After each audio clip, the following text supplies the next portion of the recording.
ପିଲାଙ୍କୁ ସମ୍ଭାଳିବା ମାର କାମ।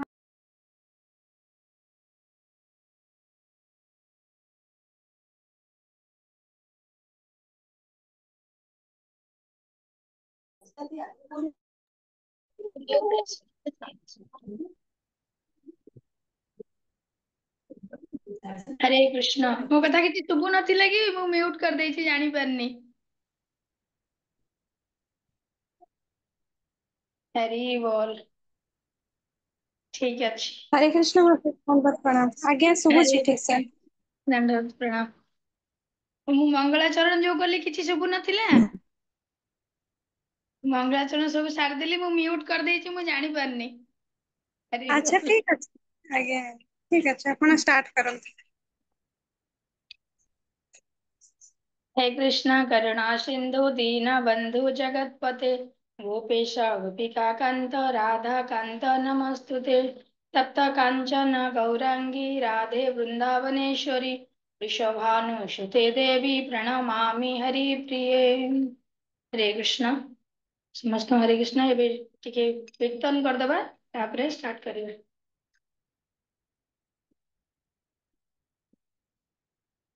जय राधा माधवा कुंज बिहारी जय राधा माधवा कुंज बिहारी गोपी जन बल्लभा हरे कृष्ण गिरधारी। माता जी प्रभु जी कहते कि रेकॉर्डिंग करिया पई आपण रेकॉर्डिंग ऑप्शन ऑन करछंती कि टिके देखिले। हाँ आपण रेकॉर्डिंग ऑन प्रभु जी कर देइचंदी। आज्ञा ताले ठीक अछि। हरे कृष्ण क्षमा करिए हरे मजे। जय राधा माधवा कुंज बिहारी गोपी जन वल्लभा गिरिवरधारी यशोदानंदन व्रज जन रंजन यशोदानंदन व्रज जन रंजन यमुना तीरवनचारी जय राधा माधवा कुंज बिहारी गोपी जन वल्लभा गिरिवरधारी जय राधा माधवा कुंज बिहारी गोपी जन वल्लभा गिरिवरधारी राधे राधे राधे राधे गोविंद राधे राधे राधे राधे राधे गोपाल राधे राधे राधे राधे राधे माधव राधे राधे राधे राधे राधे यादव राधे राधे राधे राधे राधे बंक बिहारी राधे राधे राधे राधे राधे बंक बिहारी राधे राधे राधे राधे राधे राधे रमण राधे राधे राधे राधे राधे राधा वल्लभ राधे राधे राधे राधे राधे पार्थ सारथी राधे राधे राधे राधे राधे राधे राधे राधे राधे राधे राधे राधे जय जय श्री राधे राधे राधे राधे राधे जय जय श्री राधे राधे राधे राधे राधे जय जय श्री राधे जय जगन्नाथ स्वामी जय जगन्नाथ सच्चिदानंदन जय जगन्नाथ जय जगन्नाथ स्वामी जय जगन्नाथ सचिर नंदन जय जगन्नाथ जय जगन्नाथ जय बलभद्र जय सुभद्रा जय सुदर्शन जय जय जगन्नाथ जय जय जगन्नाथ जगन्नाथ स्वामी नयन बथगामी भवतु मे जगन्नाथ स्वामी नयन पथगामी भवतु मे जय जय प्रभुपाद प्रभुपाद प्रभुपाद जय जय गुरुदेव गुरुदेव गुरुदेव निताय गौर हरि बोल हरि बोल हरि बोल निताय गौर ब्रह्मानंद हरि हरि बोल। श्रील प्रभुपाद की जय। श्रील गुरुदेव की जय। आनंद कोटि वैष्णव वृंद की जय। नाम श्री हरिदास ठाकुर की जय। समस्त उपस्थित गौर भक्त वृंद की जय। हरे कृष्ण। आज आम प्रभुपाद लीलामृत आरंभ करवा 5 नंबर पेज पर्यंत आम पढ़ी 4 नंबर पेज सरी। अच्छा क्या पाखे बुक्स अच्छी Prabhupada Lilamrita books hand raise कल क्या पाखे अच्छी? हरे कृष्ण। शिवानी रथ माता जी। हाँ शिवानी रथ माता जी पाखे अच्छी। हरि बोल। ठीक अच्छे। आज जपटक रे थिले ना आज जो प्रभुजी कहते आज प्रभुपाद लीलामृत विषय से भी कहले जे केमिति तांको जीवन में भक्ति डेवलप होईची। से केवल प्रभुपाद लीलामृत बुक्स पढ़ी भागवतम पढ़िले तापर तांकर भक्ति केमती डेवलप हुई सी आज निजे एत बड़ प्रचार करी आज बहुत बड़ माने आउ थे से प्रभुजी टॉक जदि कि शुणी थे माने से बर्तमान बहुत बड़ करोड़पति मान तांका बिजनेस दिन एमती अवस्था होता जमी प्रभुपाद लीलामृत आम पढ़ा प्रभुपाद जिते चेष्टा करिसेंती माने डेवलप करने किंतु से भक्ति को आसी नथिले बहुत लॉस हो चलला कि जिते से भक्ति को आसीगले से धीरे धीरे बहुत इंक्रीज हो जहाँकि 10 वर्ष भितर 108टा कृष्ण मंदिर प्रतिष्ठा कर देकी आज चली बहुत कम समय भितर एमती कई पुरुष इन फ्यूचर को आसवे कि नहीं सेटा भी हमर डाउट आसबेनि मैंने मैंने कहते गुरु महाराज हमर प्रभुजी मैंने भी कहते कारण स्पेशल माने कृष्णकर स्वयं कृष्ण ही प्रभुपाद रूप ही आसी से निजे ही करदे प्रभुपाद सब निजे भी कही मुझे किसी भी करनी किसी मु भी करनी जो राति अनिद्रा ही मात्र घंटे 2 घंटा राति शोले भागवतम लिटरेचर ट्रांसलेट करुले मात्र एतिकी समय ही शोले से माने चिंता कर मोर देन 60 एज जने वयस्क व्यक्ति केमती एतिकी समय शोईकी सेमती लेखि पारुथिले बहुत स्ट्रगल कर माने गोटे धोती कुर्ता पिंधिकी से माने सेतिकी भी तांकर पैसा नथिला आ गोटे धोती कुर्ता करबा पई बहुत कष्ट करिसेंती घर छाड़ी आम पढ़ा डिटेल्स लीलामृत सब अच्छी।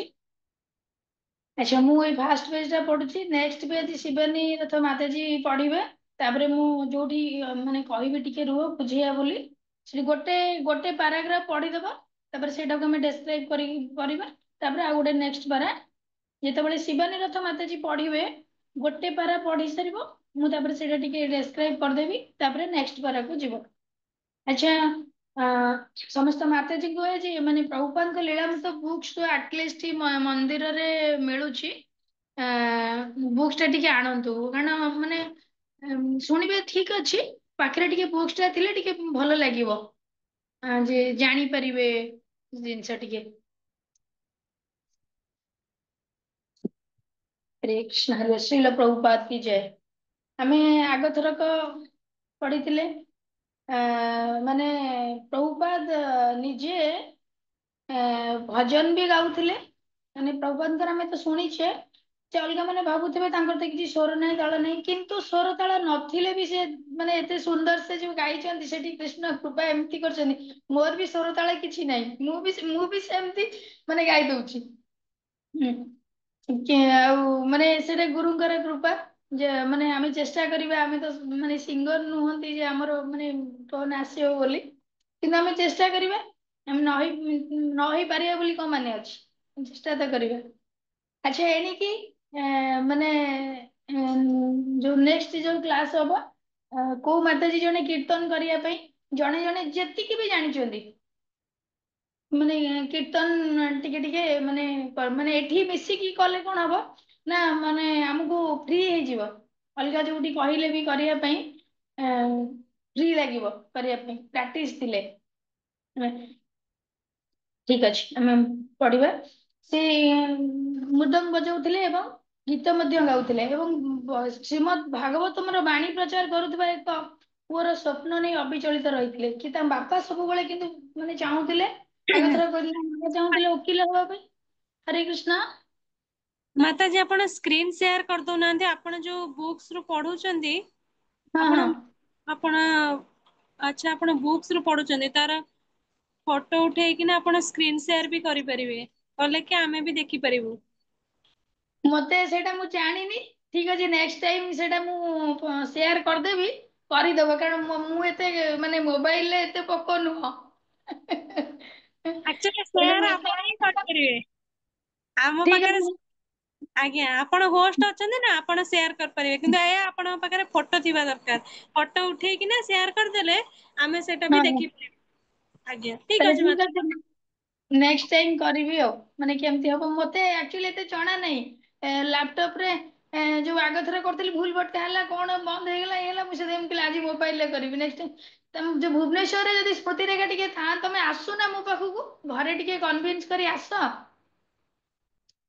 ମାନେ ମୋ ପାଖରେ କିଛି ଦିନ ଟିକେ ରହିକି ହେଲେ ମତେ ଟିକେ କେମିତି ଏଗୁଡା କରିବି ଟିକେ ଟ୍ରେନିଂ ଦବ ହେଲେ। ଲାପଟପ ବି ଅଛି ମୋର, କିନ୍ତୁ ମୁଁ ନିଜେ ଫଙ୍କସନ କରିପାରୁନି। ମାନେ କେମିତି ଗୋଟେ ଜୁମ ରେ ହେଇପାରିବ ମୁଁ ସେଇଟା କରିପାରୁନି, ଯଦି ଆସିକି ଟିକେ ବତେଇଦବ ବହୁତ ଭଲ ହବ। ମାନେ ଆସ କେବେ ଭୁବନେଶ୍ୱର ଆସ, ଥିଲ ପଳେଇ ମାନେ ଠିକ ଟାଇମକୁ ହିଁ ପଳେଇଲ ଗାଁକୁ। ଠିକ ଅଛି ଘରେ କହି କେବେ ଆସ, ମାନେ ମୋ ପାଖକୁ ଏଠି ମୋ ପାଖରେ ରହିପାରିବ, କିଛି ଅସୁବିଧା ନାହିଁ। ହରେ କୃଷ୍ଣ। ହୁଁ ହରି ବୋଲ। ଅଭୟ ଜନ୍ମ ହେବା ବେଳକୁ ତାଙ୍କ ମା ରଜନୀ ଦେବୀଙ୍କୁ 30 ବର୍ଷ ହୋଇଥିଲା। ଯେତେବେଳେ ପ୍ରଭୁପାଦଙ୍କ ନାମ ଥିଲା ଅଭୟ, ଅଭୟ ଚରଣ ଦେ ତାଙ୍କର ରିଏଲ ନେମ ଥିଲା ଅଭୟ ଚରଣ ଦେ। ସେଥିପାଇଁ ଏଠି ଲେଖା ହେଇଛି ଯେ ଅଭୟ ଜନ୍ମ ହେବା ବେଳକୁ ତାଙ୍କ ମା ରଜନୀ ଦେବୀଙ୍କୁ 30 ବର୍ଷ ହୋଇଥିଲା। ସ୍ୱାମୀଙ୍କ ପରି ସେ ଏକ ସମ୍ଭ୍ରାନ୍ତ ଗୌଡୀୟ ବୈଷ୍ଣବ ପରିବାରରୁ ଆସିଥିଲେ। ମାନେ ମାନେ ପ୍ରଭୁପାଦଙ୍କ ପିତାମାତା ଗୌଡୀୟ ବୈଷ୍ଣବ ହିଁ ଥିଲେ। ଆସିଥିଲେ, ସ୍ଵାମୀଙ୍କ ଠାରୁ ତାଙ୍କର ବର୍ଣ୍ଣ ଶ୍ୟାମଳ ଥିଲା। ସ୍ଵାମୀଙ୍କର ସ୍ୱଭାବ କୋମଳ ଥିବା ବେଳେ ସେ ଅତ୍ୟନ୍ତ ଉଗ୍ର ସ୍ୱଭାବର ଥିଲେ। ପ୍ରଭୁପାଦଙ୍କ ମା ଟିକେ ବହୁତ ରାଗି ଥିଲେ। ତାଙ୍କ ବାପା କିନ୍ତୁ ବହୁତ ମାନେ ଶାନ୍ତ ବ୍ୟକ୍ତି ଥିଲେ। ଅଭୟ ଦେଖୁଥିଲେ ତାଙ୍କର ପିତାମାତା ଶାନ୍ତିରେ ବାସ କରୁଛନ୍ତି, କୌଣସି ଦାମ୍ପତ୍ୟ କଳହ କିମ୍ବା ସେମିତି କିଛି ଜଟିଳ ଅସନ୍ତୋଷ ଘରେ କେବେ କୌଣସି ସମସ୍ୟା ସୃଷ୍ଟି କରିନାହିଁ। ମାନେ ଦେଖନ୍ତୁ, କିନ୍ତୁ ବର୍ତ୍ତମାନ ଦେଖିଥିବେ କଳି ଯୁଗରେ ପ୍ରାୟ ଘରେ ସବୁବେଳେ ଡିସ୍ପ୍ୟୁଟ ହଉଛି। କିନ୍ତୁ ସେତେବେଳେ ପ୍ରଭୁପାଦଙ୍କ ପିତାମାତା ଦେଖନ୍ତୁ, ତାଙ୍କ ମା ଏତେ ଉଗ୍ର ଆଉ ରାଗି ଥିଲେ କିନ୍ତୁ ତାଙ୍କ ବାପା ଶାନ୍ତ ଥିଲେ, କିନ୍ତୁ କେବେ ତାଙ୍କ ଭିତରେ ଝଗଡା ହବା ପ୍ରଭୁପାଦ ଦେଖି ନାହାନ୍ତି। କାରଣ ତାଙ୍କ ବାପା ଜାଣିଛନ୍ତି ଇଏ ତ ରାଗିଟା, ତେଣୁ ମୁଁ କାହିଁ କଣ ଆଉ କହିବି, ତେଣୁ ସିଏ ସବୁ ମ୍ୟାନେଜ କରି ନେଇ ଯାଉଥିଲେ। ତେଣୁ କେବେ ତାଙ୍କର କଳହ ସିଏ ଦେଖି ନାହାନ୍ତି ବୋଲି ପ୍ରଭୁପାଦ ଏଠି ଲେଖିଛନ୍ତି। ଅଭୟ ଦେଖିଥିଲେ ତାଙ୍କର ପିତାମାତା ଶାନ୍ତିରେ ବାସ କରୁଛନ୍ତି, କୌଣସି ଦାମ୍ପତ୍ୟ କଳହ କିମ୍ବା ସେମିତି କିଛି ଜଟିଳ ଅସନ୍ତୋଷ ଘରେ କେବେ କୌଣସି ସମସ୍ୟା ସୃଷ୍ଟି କରିନାହିଁ। ରଜନୀ ଦେବୀ ଜଣେ ପତିବ୍ରତା, ଧର୍ମପରାୟଣ ଏବଂ ବୈଦିକ ପରମ୍ପରା ଆଦର୍ଶ ଗୃହିଣୀ ଥିଲେ। ଜଣେ ଭଲ ଗୃହିଣୀ ଥିଲେ, ରାଗି ଥିଲେ କିନ୍ତୁ ମାନେ ସମସ୍ତଙ୍କ କଥା ବୁଝୁଥିଲେ, ମାନେ ସ୍ୱାମୀ ଖବର ହେଲା, ପିଲାଙ୍କ ଖବର ହେଲା, ବହୁତ ମାନେ ଭଲ ଆଦର୍ଶ ଗୃହିଣୀ ଥିଲେ। ସ୍ୱାମୀ ଓ ସନ୍ତାନ ମାନଙ୍କର ସେବା ନିମିତ୍ତ ନିଜର ଜୀବନକୁ ଉତ୍ସର୍ଗ କରିଥିଲେ। ଅଭୟ ଲକ୍ଷ୍ୟ କରୁଥିଲେ ତାଙ୍କର ଦୀର୍ଘ ଜୀବନ କାମନା କରି ମା କିପରି ନିଷ୍କପଟ ଓ ହୃଦୟ ସ୍ପର୍ଶୀ ପ୍ରାର୍ଥନା କରନ୍ତି ଏବଂ ବ୍ରତ ପାଳନ କରନ୍ତି। ସବୁ ମା ଯେମିତି ବ୍ରତ ପାଳନ କରନ୍ତି, ସେମିତି ପ୍ରଭୁପାଦଙ୍କ ମା ମଧ୍ୟ ସେଇଭଳି ବ୍ରତ ପାଳନ କରୁଥିଲେ। ଗୌର ମୋହନ ପରି ରଜନୀ ଦେବୀ ମଧ୍ୟ ଅଭୟଙ୍କୁ ଅତି ଆଦର ସହିତ ଲାଳନ ପାଳନ କରୁଥିଲେ। ଅବଶ୍ୟ ଉଭୟ କ୍ଷେତ୍ରରେ ବାତ୍ସଲ୍ୟ ପ୍ରେମର କିଛିଟା ପାର୍ଥକ୍ୟ ଥିଲା। ନିଜର ସ୍ନେହସିକ୍ତ କୋମଳ ବ୍ୟବହାର ଦ୍ୱାରା ପୁତ୍ରର ଆଧ୍ୟାତ୍ମିକ ସଫଳତା ନିମିତ୍ତ ତାଙ୍କର ସ୍ୱାମୀ ଚେଷ୍ଟା କରୁଥିବା ବେଳେ ଅଭୟଙ୍କୁ ରୋଗ ବିପଦ ଓ ମୃତ୍ୟୁ କବଳରୁ ରକ୍ଷା କରିବାକୁ ପ୍ରଚେଷ୍ଟା ଜରିଆରେ ସେ ତାଙ୍କର ବାତ୍ସଲ୍ୟ ପ୍ରେମ ପ୍ରକାଶ କରୁଥିଲେ। ଯେମିତି ଆମର ପିତାମାତା ମାନେ ଆମ ପାଇଁ ବି କର୍ତ୍ତବ୍ୟ କରୁଛନ୍ତି, ସେମିତି ପ୍ରଭୁପାଦଙ୍କ ପିତାମାତା ବି ସେମିତି କର୍ତ୍ତବ୍ୟ କରୁଥିଲେ। ଅଭୟଙ୍କର ଜନ୍ମଦିନରେ ବ୍ରତ କରି ସେ ବାମ ହାତରେ ଖାଉଥିଲେ।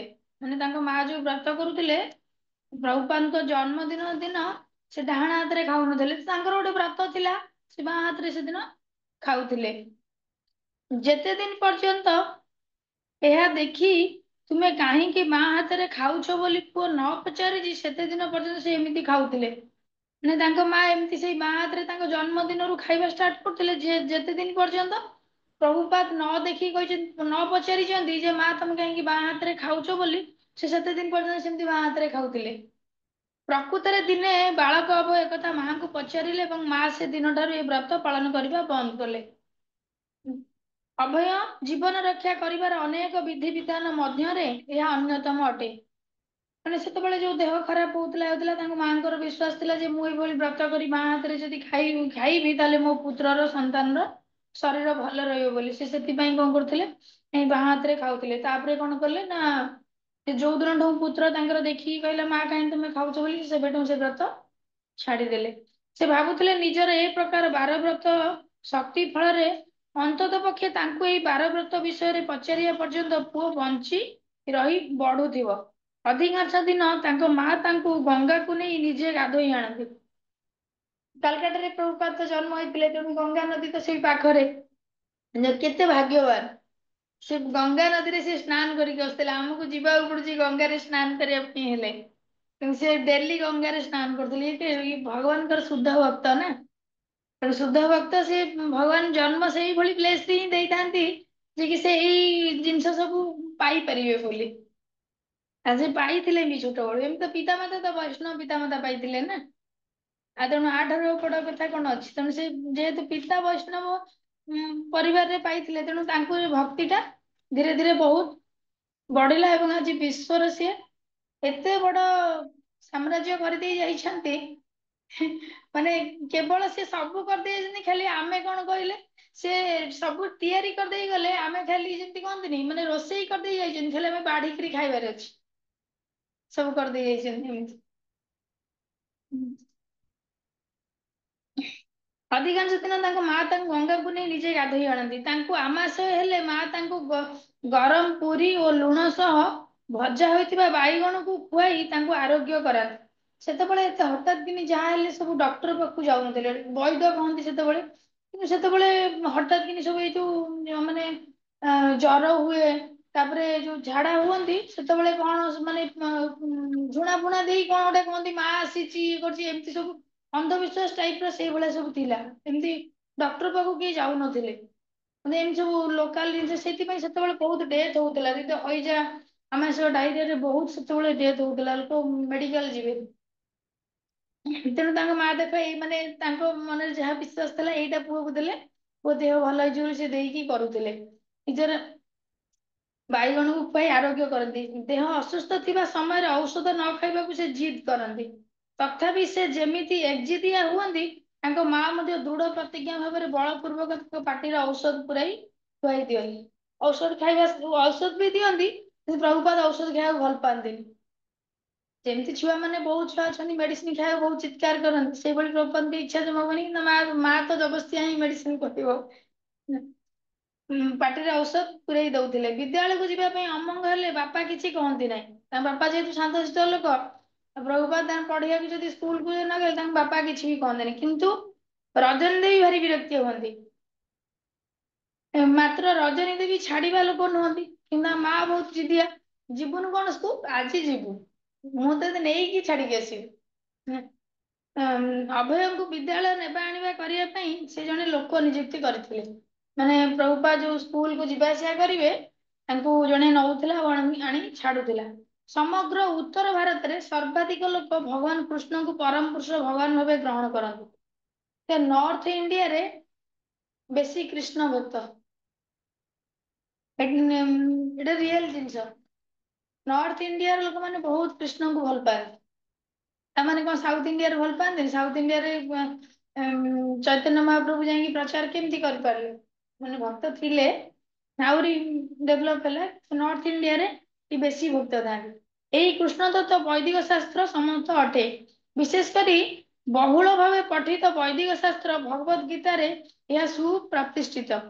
ସେଥିପାଇଁ ସ୍ୱାଭାବିକ ଭାବେ ବାଲ୍ୟ ଜୀବନରୁ ଅଭୟ କୃଷ୍ଣ ଚେତନା ଆହରଣ କରିପାରିଥିଲେ। ଅଧିକନ୍ତୁ ତାଙ୍କ ପିତା ଥିଲେ ଜଣେ ଧର୍ମପରାୟଣ ବ୍ୟକ୍ତି। ଆମେ ଆଗରୁ ବି ପଢିଛେ ପିତା ବହୁତ ଧାର୍ମିକ ବ୍ୟକ୍ତି ଥିଲେ। ରାଧାକୃଷ୍ଣ ମନ୍ଦିର ତାଙ୍କର ଥିଲା, ସେ ମନ୍ଦିର ସେବା କରୁଥିଲେ ପ୍ରଭୁପାଦଙ୍କ ବାପା। ଆଉ ପ୍ରଭୁପାଦ ଛୋଟବେଳୁ ବି ରାଧାକୃଷ୍ଣଙ୍କ ସେବାର ସୁଯୋଗ ପାଇଛନ୍ତି, ସେବା କରିଛନ୍ତି ସିଏ।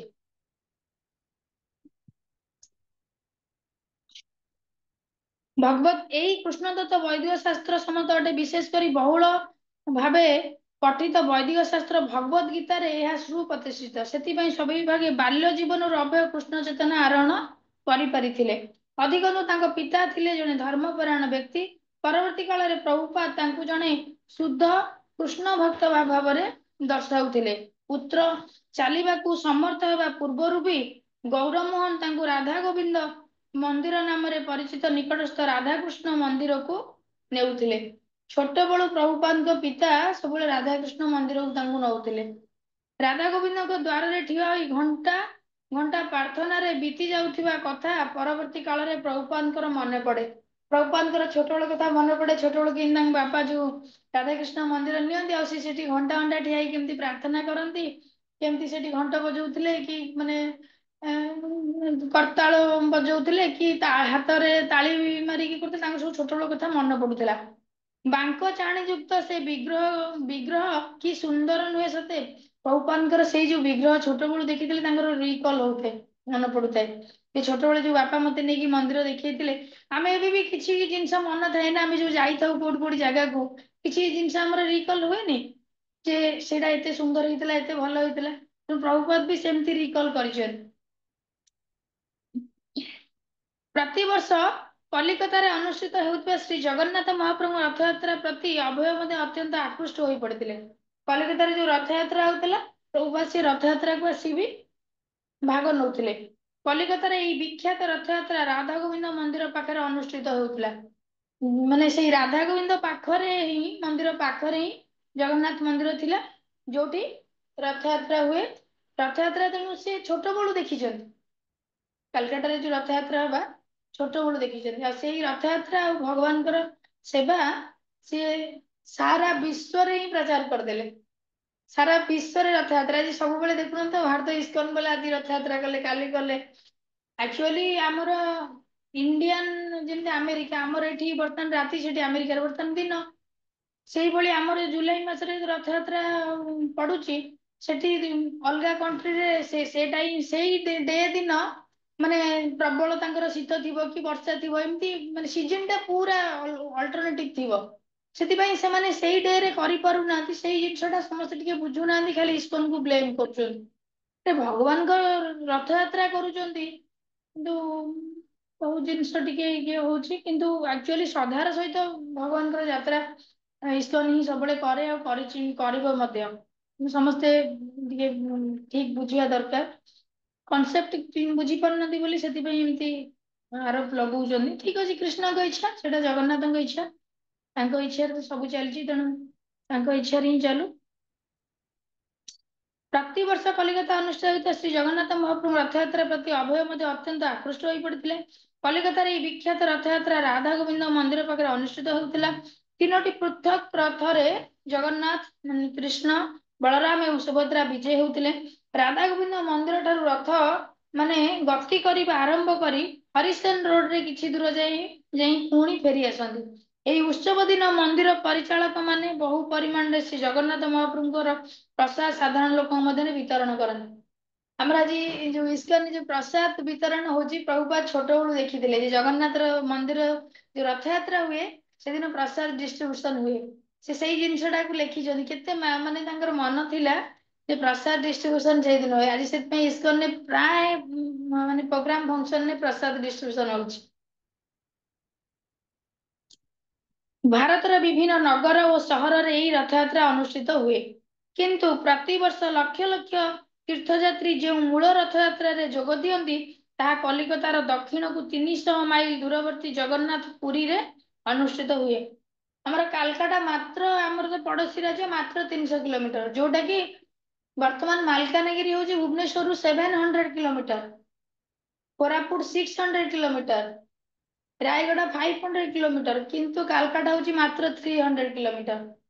ତେଣୁ କାଲକାଟା ମାନେ ପୁରୀ ମନ୍ଦିର ର ପାଖ ଇନ କମ୍ପେୟାର ଟୁ ଓଡିଶାର ଅଦର ଡିଷ୍ଟ୍ରିକ୍ଟ ଅପେକ୍ଷା, କିନ୍ତୁ ମାନେ କାଲକାଟା ପାଖ, ସେଇଟା ପ୍ରଭୁପାଦ ଲେଖିଛନ୍ତି। ପୁରୀ ଜଗନ୍ନାଥ ମନ୍ଦିର ଯୋଉ ରଥଯାତ୍ରା ପ୍ରଭୁପାଦ ଆସନ୍ତି, ଦେଖିଛନ୍ତି ଏତେ ଲକ୍ଷ ଲକ୍ଷ ଲୋକ ହବା, ସେତେବେଳେ ବି ଲୋକ ହଉଥିଲେ, ସେ ସେଇ ଜିନିଷ ହିଁ ମାନେ କହିଛନ୍ତି। ରଥଯାତ୍ରାରେ ଯୋଗ ଦିଅନ୍ତି, ତାହା କଲିକତାର ଦକ୍ଷିଣ 300 ମାଇଲ ଦୂରବର୍ତ୍ତୀ ଜଗନ୍ନାଥ ପୁରୀରେ ଅନୁଷ୍ଠିତ ହୁଏ। ଭଗବାନ ଶ୍ରୀକୃଷ୍ଣଙ୍କର ନିତ୍ୟ ଲୀଳାର ସ୍ମୃତି ଉଦ୍ଦେଶ୍ୟରେ ଶତାବ୍ଦୀ ଶତାବ୍ଦୀ ଧରି 45 ଫୁଟ ଉଚ୍ଚତା ବିଶିଷ୍ଟ 3ଟି ରଥ ସମବେତ ଜନତାଙ୍କ ଦ୍ୱାରା 2 ମାଇଲ ଦୀର୍ଘ ବଡ ଦାଣ୍ଡରେ ଟଣା ହୁଏ। ଦେଖିଛନ୍ତି ଆମର ଜଗନ୍ନାଥ ମନ୍ଦିରରୁ ମାଉସୀ ମା ମନ୍ଦିର ଆରାଉଣ୍ଡ 2 କିଲୋମିଟର,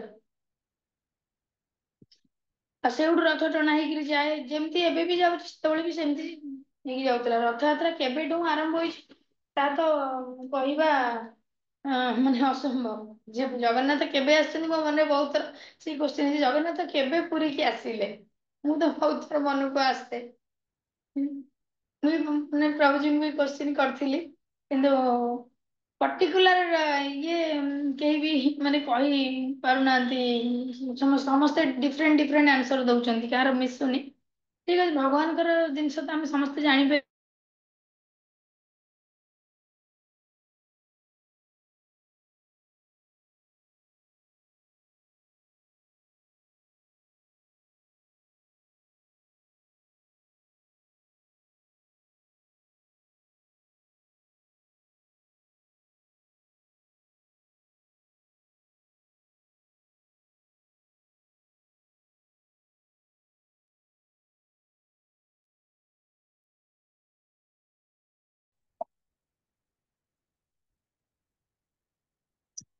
କଣ ନେଟୱାର୍କ ପ୍ରୋବ୍ଲେମ ହଉଛି ବୋଧେ, କଟି ଯାଉଛି ଆଉ।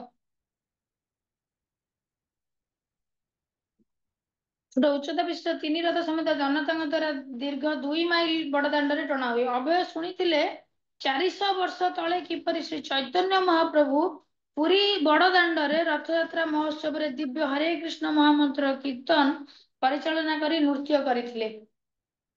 ଅଭୟ ବେଳେ ବେଳେ ରେଳ ଟାଇମ ଦେଖନ୍ତି, ପୁରୀକୁ କେତେ ଗାଡି ଭଡା ପଚାରି ବୁଝନ୍ତି, ସେଠାକୁ ଯିବାକୁ କିଛି ପଇସା କେମିତି ଯୋଗାଡ଼ କରିବେ ଭାବନ୍ତି। ପ୍ରଭୁପାଦ ପୁରୀ ଆସିବା ପାଇଁ ଷ୍ଟେସନରେ ଯାଇକି ପଚାରି ବୁଝିଛନ୍ତି କେମିତି କୋଉ କୋଉ ଟାଇମରେ ଟ୍ରେନ ଅଛି, କେତେ ଭଡା ପଡିବ, ସେସବୁ ଯାଇକି ନିଜେ ବୁଝନ୍ତି। ଅଭୟ ଠିକ କଲେ ନିଜର ରଥ, ନିଜେ ଗୋଟେ ରଥ ତିଆରି କରିବେ ଏବଂ ନିଜେ ରଥଯାତ୍ରା କରିବେ। କାହାକୁ ଆଉ ଏ ବିଷୟ କହିବେ? ସ୍ୱାଭାବିକ ଭାବେ ନିଜ ପିତାଙ୍କ ଠାରୁ ଏଥିପାଇଁ ସାହାଯ୍ୟ ଲୋଡ଼ିଲେ। ଗୌରବ ମୋହନ 3 ଫୁଟ ଉଚ୍ଚତା ବିଶିଷ୍ଟ ପୂର୍ବରୁ ବ୍ୟବହୃତ ହୋଇଥିବା ଏକ ନମୁନା ରଥ ଆଣିଲେ। ପିତା ପୁତ୍ରଙ୍କ ସହଯୋଗରେ ରଥର ଖମ୍ବ ଗୁଡିକ ମଜବୁତ ହୋଇ ଖଞ୍ଜା ହେଲା। ପୁରୀ ବଡ ରଥ ସହିତ ଯଥା ସମ୍ଭବ ସାମଞ୍ଜସ୍ୟ ରଖି ନିଜ ରଥର ଚାନ୍ଦୁଆ ଟଣା ହେଲା ଏବଂ କପଡା ଢଙ୍କା ହେଲା। ରଥଯାତ୍ରାରେ ତାଙ୍କୁ ସାହାଯ୍ୟ କରିବା ପାଇଁ ଅଭୟ ତାଙ୍କର ଖେଳ ସାଥୀ, ବିଶେଷ କରି ତାଙ୍କ ଭଉଣୀ ଭବତାରିଣୀକୁ ନିଯୁକ୍ତ କରିଥିଲେ। ସେ ନିଜେ ସେମାନଙ୍କର ନେତା ହୋଇ ରହିଲେ। ପ୍ରଭୁପାଦ ଛୋଟ ବେଳୁ ମାନେ ଯୋଉ କଣ୍ଢେଇ ଖେଳ ଯେମିତି କହନ୍ତିନି, ଏବେ ଯେମିତି ପିଲାମାନେ କରନ୍ତି ସବୁ ରାସ୍ତାରେ ଛୋଟ ଛୋଟ ରଥ କରିକି, ମାନେ ସେ ଛୋଟ ବେଳୁ ସେ ରଥଯାତ୍ରା କରିଛନ୍ତି। ସେଇଟା ଏମିତି ମିଛି ମିଛିକା ଛୋଟବେଳେ କରିଥିଲେ, ଏମିତି ସାରା ବିଶ୍ୱରେ ରଥଯାତ୍ରା କରିଦେଇକି ଗଲେ। ଏହି କାର୍ଯ୍ୟକଳାପକୁ ଲକ୍ଷ୍ୟ କରି ଉଲ୍ଲସିତ ହୋଇଥିବା ପ୍ରତିବେଶୀ ମା ଏହି ରଥଯାତ୍ରାର ବଣ୍ଟା ହେବା ପାଇଁ ଥିବା ସୁନ୍ଦର ସୁନ୍ଦର ଖାଇବା ଜିନିଷ ରାନ୍ଧିଦେବେ ବୋଲି ରାଜି ହେଲେ। ତାଙ୍କ ମା ବି ଯାହା ହଉ, ଯେତେବେଳେ ପ୍ରଭୁପାଦ ଏଇ ରଥଯାତ୍ରା କରିବା ପାଇଁ ମାନେ ଇଚ୍ଛା କଲେ, ତାଙ୍କ ବାପାଙ୍କୁ କହିଲେ, ବାପା ତ ହଁ ମାରିଲେ, କାରଣ ତାଙ୍କ ବାପା ତ ବହୁତ ଆଧ୍ୟାତ୍ମିକ ଏ ଲାଇନରେ ଥିଲେ ନା, ତାଙ୍କ ବାପା ଚାହୁଁଥିଲେ ମୋ ପୁଅ ଏଇ ଲାଇନକୁ କେମିତି ଯାଉ ବୋଲି। ସେଥିପାଇଁ ସିଏ ବହୁତ ଖୁସିରେ ସବୁ ସପୋର୍ଟ କଲେ। ସେ ଭାବିଥିଲେ ମା ତ ସପୋର୍ଟ କରନ୍ତିନି, ମନା କରନ୍ତି ମୋ ପୁଅ ଓକିଲ ହଉ, କିନ୍ତୁ ଭଗବାନଙ୍କ ଆଶୀର୍ବାଦ ତାଙ୍କ ମା ବି ରାଜି ହେଇଗଲେ ସେ ପ୍ରସାଦ କରିକି ଦବା ବୋଲି। ସେ ଦେଖିଥିଲେ ଜଗନ୍ନାଥ ମନ୍ଦିରରେ ପ୍ରସାଦ ରଥଯାତ୍ରା ଦିନ ସବୁ ଡିଷ୍ଟ୍ରିବ୍ୟୁଟ ହୁଏ, ସେଦିନ ତାଙ୍କ ମା ବି ରାଜି ହେଇଗଲେ। ହରେ କୃଷ୍ଣ। ଆଜି ଶିବାନୀ ରଥ ମାତାଜୀ ଅଛନ୍ତି ନା ମାତାଜୀ? ଆଚ୍ଛା, ଆଜ୍ଞା ମାତାଜୀ। ପେଜ ସାମାନ୍ୟ, ହଁ 6 ନମ୍ବର ପେଜ, ସେକେଣ୍ଡ ଯୋଉଠି ପୁରୀ ରଥଯାତ୍ରା ମହୋତ୍ସବ ପରି, ସେଇଠୁ ପଢିବା ଟିକେ ଷ୍ଟାର୍ଟ କରନ୍ତୁ। ଆଜ୍ଞା ମାତାଜୀ। ହରେ କୃଷ୍ଣ। ପୁରୀ ହରେ କୃଷ୍ଣ। ରଥଯାତ୍ରା ମହୋତ୍ସବ ପରି ଅଭୟଙ୍କର ରଥଯାତ୍ରା 8 ଦିନ ଧରି ଚାଲିଥିଲା। ଏହା ଦେଖିବା ପାଇଁ ତାଙ୍କର ପରିବାରର ସମସ୍ତ ଲୋକ ଜମା ହୋଇ ପଡିଥିଲେ। ପାଖ ସାହି ପଡିଶାର ପିଲାମାନେ ପଟୁଆର କରି ଖେଳ କରତାଳ ବଜେଇ କୀର୍ତ୍ତନ କରି ରଥ ଟାଣିଲେ। ଦେଖନ୍ତୁ, ଅ- ପ୍ରଭୁପାତ ମାନେ ଛୋଟ ବେଳୁ ଏଠି ଆମର 9 ଦିନ ରଥଯାତ୍ରା ହୁଏ, ପ୍ରଭୁପାଦଙ୍କର 8 ଦିନ ରଥଯାତ୍ରା କରିଛନ୍ତି। ମାନେ ଛୁଆ ସାଙ୍ଗମାନଙ୍କ ସହିତ ମିଶି ପୁରା କୀର୍ତ୍ତନ କରି ପୁରା ମାନେ ଉଡେଇଛନ୍ତି ପ୍ରଭୁପାଦ। ମାନେ ଛୋଟ ବେଳୁ ସେ ମାନେ ଭକ୍ତିରେ କେମିତି ଆସି ଯାଇଛନ୍ତି, ମାନେ ଦେଖନ୍ତୁ ଛୋଟ ବେଳୁ ତାଙ୍କର ମନ ଲାଗି ଯାଇଛି ଯେ ମୁଁ ଏମିତି କରିବି ବୋଲି। ଠିକ ଅଛି, ନେକ୍ସଟ। ଅଭୟ ଯେତେବେଳେ 6 ବର୍ଷର ପିଲା, ସେତେବେଳେ ନିଜେ ପୂଜା କରିବା ପାଇଁ ତାଙ୍କ ବାପାଙ୍କୁ ସେ ଏକ ବିଗ୍ରହ ମାଗିଥିଲେ। ଶୈଶବରୁ ଘରେ ତାଙ୍କର ବାପା କିପରି ପୂଜା କରୁଥିଲେ ସେ ତାହା ଲକ୍ଷ୍ୟ କରୁଥିଲେ ଏବଂ ମନ୍ଦିରରୁ ରାଧା ଗୋବିନ୍ଦଙ୍କର ଅର୍ଚ୍ଚନା ଦେଖି ଆସି ସେ ଭାବୁଥିଲେ, କେବେ ମୁଁ ଏମିତି କୃଷ୍ଣଙ୍କର ପୂଜା କରିବି। ଗୌରମୋହନ ରାଧାକୃଷ୍ଣଙ୍କର 2ଟି ଛୋଟ ବିଗ୍ରହ କିଣି ଆଣି ତାଙ୍କୁ ପୁଅକୁ ଦେଇଥିଲେ। ସେହି ଦିନ ଠାରୁ ଶିଶୁ ଅଭୟ ଯାହା ଖାଆନ୍ତି, ଖାଇବା ପୂର୍ବରୁ ତାହା ରାଧାକୃଷ୍ଣଙ୍କୁ ଅର୍ପଣ କରନ୍ତି। ବାପା ଏବଂ ରାଧା ଗୋବିନ୍ଦ ମନ୍ଦିରର ପୂଜାରୀଙ୍କୁ ଅନୁସରଣ କରି ସେ ତାଙ୍କ ବିଗ୍ରହ ଆଗରେ ଘିଅ ଦୀପଟିଏ ଜଳାନ୍ତି ଏବଂ ବିଶ୍ରାମ ନେବା ପାଇଁ ବିଗ୍ରହଙ୍କୁ ରାତିରେ ଶୁଆଇ ଦିଅନ୍ତି। ହରିବଲ। ଦେଖନ୍ତୁ, ମାତ୍ର 6 ବର୍ଷ ଯେତେବେଳେ ପ୍ରଭୁପାଦ ହେଇଥିଲେ, ସେ କଣ କରିଛନ୍ତି ଦେଖ। ମାନେ ପୂଜା କରିବା ପାଇଁ ଅଭୟ ଯେତେବେଳେ 6 ବର୍ଷର ପିଲା ଥିଲେ, ସେତେବେଳେ ସେ ନିଜେ ପୂଜା କରିବା ପାଇଁ ତାଙ୍କ ବାପାଙ୍କୁ ଏକ ବିଗ୍ରହ ମାଗିଥିଲେ। ତାଙ୍କ ବାପା ସବୁବେଳେ ପ୍ରେୟାର କରୁଥିଲେ ଯେ ମୋ ପୁଅ ଭକ୍ତି କରୁ ଏବଂ ଗୋଟେ ଭଲ ବୈଷ୍ଣବ ବନୁ, କିନ୍ତୁ ତାଙ୍କ ବାପାଙ୍କର ଆଶା କେମିତି ଅଟୋମେଟିକ ପୂରଣ ହେଇଗଲା। ସେ ନିଜେ ମାଗିଲେ ମତେ ବିଗ୍ରହ ଦିଅନ୍ତୁ ବୋଲି। ଏତେ ଛୋଟ ବର୍ଷ ମାନେ ଖେଳନା ମାଗିଥାନ୍ତି। 6 ବର୍ଷର ଛୁଆ ମାନେ କେତେ ମ୍ୟାଚୁଅର। କିନ୍ତୁ ସେ ଖେଳନା ମାଗିବେ କଣ, ସେ ଭଗବାନଙ୍କ ବିଗ୍ରହ ମାଗିଛନ୍ତି ପୂଜା କରିବା ପାଇଁ। ତାଙ୍କ ବାପାଙ୍କୁ ବିଗ୍ରହ ମାଗିଥିଲେ। ଶୈଶବରୁ ଘରେ ତାଙ୍କ ବାପା କିପରି ପୂଜା, ସେ ଛୋଟ ବେଳୁ ବି ସେ ମାର୍କିଂ କରୁଥିଲେ ତାଙ୍କ ବାପା କେମିତି ପୂଜା କରୁଛନ୍ତି, ମନ୍ଦିରର ପୂଜାରୀ କେମିତି ପୂଜା କରୁଛନ୍ତି। ସେ ସବୁ ଜିନିଷ ଛୋଟ ବେଳୁ, ଏ ଯୋଉ କହନ୍ତିନି ମାନେ ମାତୃ ଗର୍ଭରୁ ଅ ଯେମିତି ଆମର ଉତ୍ତରାଙ୍କ ଗର୍ଭରେ ଯେତେବେଳେ ଥିଲେ, କିଏ ଥିଲେ ଉତ୍ତରାଙ୍କ ଗର୍ଭରେ, କିଏ ଥିଲେ କିଏ କହିପାରିବ? ଉଚିତ ମହାରାଜ। ହଁ, ମାନେ ତାଙ୍କୁ କିନ୍ତୁ କେତେ କଷ୍ଟ ଆସିଛି, କିନ୍ତୁ କୃଷ୍ଣ କେମିତି ରକ୍ଷା କରିଛନ୍ତି। ରକ୍ଷାହରି ତ ମାରେ କିଏ, ଯୋଉ ଆମର କାହାବତ ଅଛି ସେଇଟା।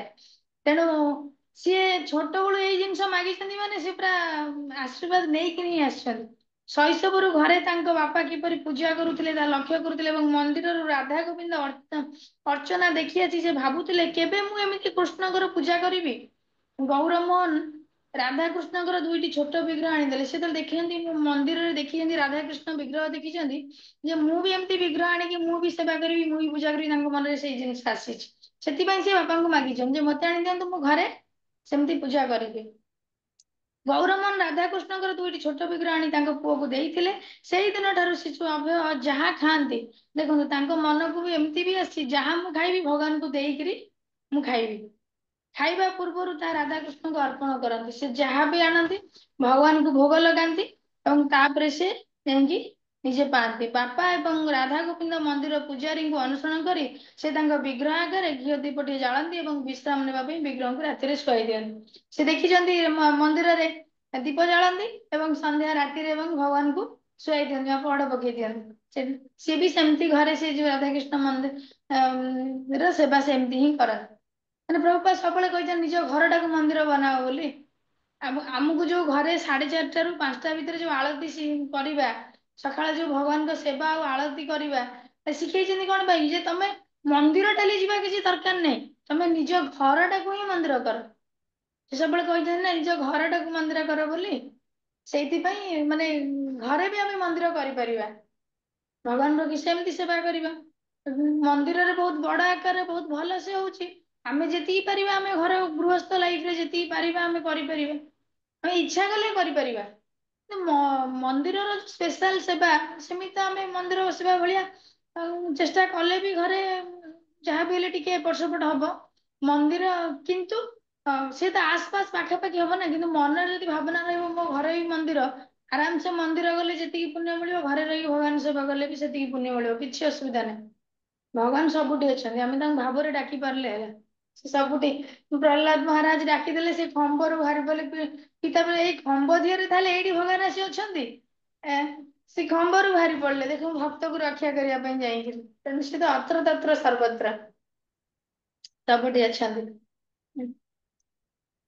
ତାପରେ ଦୀର୍ଘ ଦିନ ପରେ ପରବର୍ତ୍ତୀ କାଳରେ 1960 ଆଡକୁ ସେ ଯେତେବେଳେ ଯୁକ୍ତରାଷ୍ଟ୍ର ଆମେରିକାର ବିଭିନ୍ନ ସହରରେ ରଥଯାତ୍ରା ମହୋତ୍ସବ ଆରମ୍ଭ କଲେ ଏବଂ ଇସ୍କନ ମନ୍ଦିର ମାନଙ୍କରେ ରାଧାକୃଷ୍ଣ ବିଗ୍ରହ ସ୍ଥାପନ କଲେ, ସେତେବେଳେ ସେ କହିଲେ ଏସବୁ କଥା ମୁଁ ମୋ ବାପାଙ୍କ ଠାରୁ ଶିଖିଥିଲି।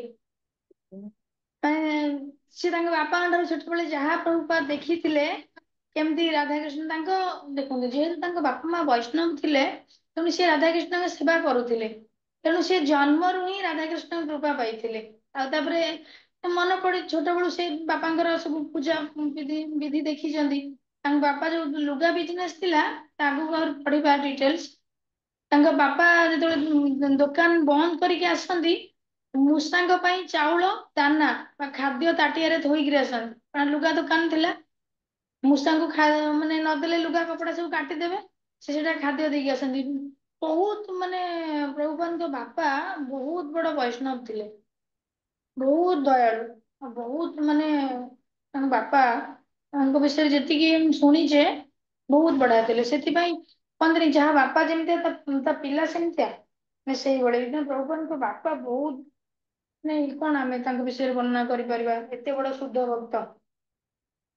1960 ଆଡକୁ ସେ ଯୁକ୍ତରାଷ୍ଟ୍ର ଆମେରିକା ବିଭିନ୍ନ ସହରରେ ରଥଯାତ୍ରା ମହୋତ୍ସବ ଆରମ୍ଭ କଲେ ଏବଂ ଇସ୍କନ ମନ୍ଦିର ମାନଙ୍କରେ ରାଧାକୃଷ୍ଣ ବିଗ୍ରହ ସ୍ଥାପନ କଲେ, ସେତେବେଳେ ସେ କହିଲେ ଏ ସବୁ କଥା ମୁଁ ମୋ ବାପାଙ୍କ ଠାରୁ ଶିଖିଥିଲି। କୃଷ୍ଣ ଚେତନାରେ ଯାହା ଅତି ଆବଶ୍ୟକୀୟ ଅଙ୍ଗ, ତାହା ମୁଁ ମୋ ବାପାଙ୍କ ଠାରୁ ଶିଖିନଥିଲି, ତାହା ହେଲା ଦିବ୍ୟ ସାହିତ୍ୟ ପୁସ୍ତକ ଗୁଡିକ ଛାପିବା ଏବଂ ବିତରଣ କରିବା। ସେ ବାପାଙ୍କ ପାଖରେ ବିଗ୍ରହ ସେବା କରିବା ଶିଖିଥିଲେ, କିନ୍ତୁ ତାଙ୍କ ବାପା କଣ ବୁକ୍ସ ଲେଖିଥିଲେ କି, ବୁକ୍ସ ଲେଖିନଥିଲେ, କିନ୍ତୁ ଏଇଟା କୃଷ୍ଣଙ୍କର ଇଚ୍ଛା ଥିଲା, ଯେ ସାରା ବିଶ୍ଵରେ ପ୍ରଚାର ପ୍ରସାର କରିବା ପାଇଁ ହେଲେ ତୁମକୁ ଲେଖିବା ପାଇଁ ପଡିବ। ତେଣୁ ସେ ସ୍ୱପ୍ନରେ ବାର ବାର କୃଷ୍ଣ ଆସିଛନ୍ତି ନା, ବାର ବାର ଆସିକି ତାଙ୍କୁ କହିଛନ୍ତି।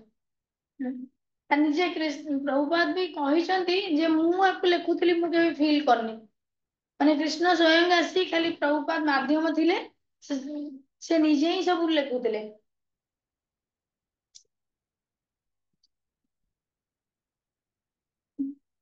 ଯୁବକ ବୟସରେ ଯେତେବେଳେ ତାଙ୍କର ଆଧ୍ୟାତ୍ମିକ ଗୁରୁଙ୍କ ସହ ଦେଖା ହେଲା, ସେତେବେଳେ ସେ ଏହା ସମ୍ପୂର୍ଣ୍ଣ ଭାବେ ତାଙ୍କ ଠାରୁ ଶିଖିଲେ। ଯେତେବେଳେ ସେ ଯୁବକ ଥିଲେ, ଶ୍ରୀ ଭକ୍ତି ସିଦ୍ଧାନ୍ତ ସରସ୍ୱତୀ ଠାକୁରଙ୍କ ସହିତ ଦେଖା ହେଇଥିଲା। ଭକ୍ତି ସିଦ୍ଧାନ୍ତ ସରସ୍ୱତୀ ଠାକୁରଙ୍କ ସହିତ ଯେତେବେଳେ ଦେଖା ହେଲା, ଭକ୍ତି ସିଦ୍ଧାନ୍ତ ସରସ୍ୱତୀ ଠାକୁରଙ୍କର କେତେ ଥର କହିଛନ୍ତି ପ୍ରଭୁପାଦଙ୍କୁ, ସିଏ ଯେହେତୁ ଶୁଦ୍ଧ ଭକ୍ତ, ତେଣୁ ସିଏ ନିଶ୍ଚିନ୍ତ ଜାଣିପାରିବେ କାହା ଦ୍ଵାରା ପ୍ରଚାର ପ୍ରସାର ହେଇପାରିବ। ଯେହେତୁ ସେ ଶୁଦ୍ଧ ଭକ୍ତ ଥିଲେ, ତେଣୁ ସେଥିପାଇଁ ପ୍ରଚାର ପ୍ରସାର କରିବା ପାଇଁ ତାଙ୍କ ଦ୍ଵାରା ଏତେ ବଡ କାର୍ଯ୍ୟ ଆଗକୁ ହବ। ଛୋଟବେଳୁ ତାଙ୍କ ଜାତକ କଣ ହେଇଥିଲା, ସେତେବେଳୁ ବି ଜାତକ ମାନେ କହିଥିଲେ, ସେ ଯୋଉ ଆମର କିଏ ଜାତକ ଗଣନ୍ତି ନାହକ, ଜ୍ୟୋତିଷ ସେତେବେଳୁ କହିଦେଇ ଯାଇଥିଲେ। ଆଉ ସେଇ ଜିନିଷଟା ପ୍ରଭୁପାଦ ବି ଠିକ ସେଇ ଏଜ ରେ ହିଁ ହେଲା।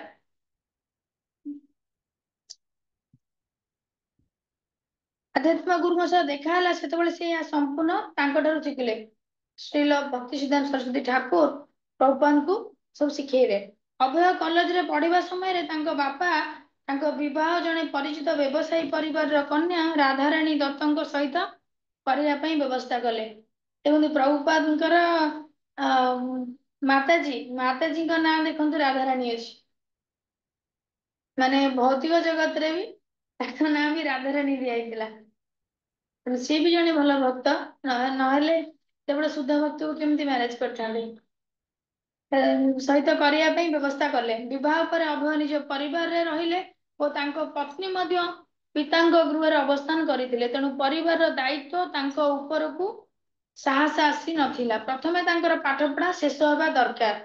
ସେତେବେଳେ ତ କମ ଏଜ ରେ ମ୍ୟାରେଜ କରିଦଉଥିଲେ ନା, ତେଣୁ ତାଙ୍କ ବାପା ମ୍ୟାରେଜ କରିଦେଇଥିଲେ। କଲେଜ ଜୀବନର ଚତୁର୍ଥ ବର୍ଷରେ ସେ କଲେଜରୁ ସ୍ନାତକ ଉପାଧି ଗ୍ରହଣ କରିବାକୁ କୁଣ୍ଠାବୋଧ କରିବାକୁ ଆରମ୍ଭ କଲେ। ସେତେବେଳେ ସେ ଜାତୀୟବାଦୀ ଆନ୍ଦୋଳନ ପ୍ରତି ସହାନୁଭୂତିଶୀଳ ହୋଇ ପଡିଥିଲେ। ଫଳରେ ସ୍ୱଦେଶୀ ଶାସନ ଓ ଜାତୀୟ ଶିକ୍ଷାୟତନ ସପକ୍ଷରେ ସେ ଯୁକ୍ତ ବାଢୁଥିଲେ। ସେତେବେଳେ ଆମ ଦେଶ ସ୍ଵାଧୀନ ହେଇନଥିଲା, ଇଏ ଚାଲିଥିଲା ଯେତେବେଳେ ସେଥିରେ ଆମ ଦେଶ କେମିତି ସ୍ଵାଧୀନ ହବ ସେଥିରେ ପଶିଥିଲେ। ବହୁତ ମାନେ ଏତେ ଷ୍ଟ୍ରଙ୍ଗ ପିଚିଂ ବି ସେ ଯେହେତୁ କରିପାରିଲେ, କେମିତି ସେ ଆଗରୁ ପ୍ରଭୁପାଦ ମାନେ କଲେଜରେ ପଢିଲା ବେଳେ ଯୋଉ ଲିଡର ହୁଅନ୍ତିନି, ସେ କାର୍ଯ୍ୟ ବି କରିଛନ୍ତି ଦେଖନ୍ତୁ। ହଁ। ତାପରେ ମାତାଜୀ ପଢିଲେ କଲେଜରେ ଅଭୟଙ୍କ ଠାରୁ। କଲେଜରେ ଅଭୟଙ୍କ ଠାରୁ ବର୍ଷେ ଉପରେ ଶ୍ରେଣୀର ସୁଭାଷ ଚନ୍ଦ୍ର ବୋଷ ନାମକ ଜଣେ ଉଜ୍ଜଳ ଚେହେରା ବିଶିଷ୍ଟ ଜାତୀୟତାବାଦୀ ଛାତ୍ର ପଢୁଥିଲେ, ଯେ କି ପରବର୍ତ୍ତୀ କାଳରେ ଭାରତରୁ ବ୍ରିଟିଶ ଶାସନକୁ ଉଚ୍ଛେଦ କରିବା ପାଇଁ ସଂଗଠନ କରାଯାଇଥିବା ଭାରତୀୟ ଜାତୀୟତା ସେନାବାହିନୀର ନେତା ହୋଇଥିଲେ।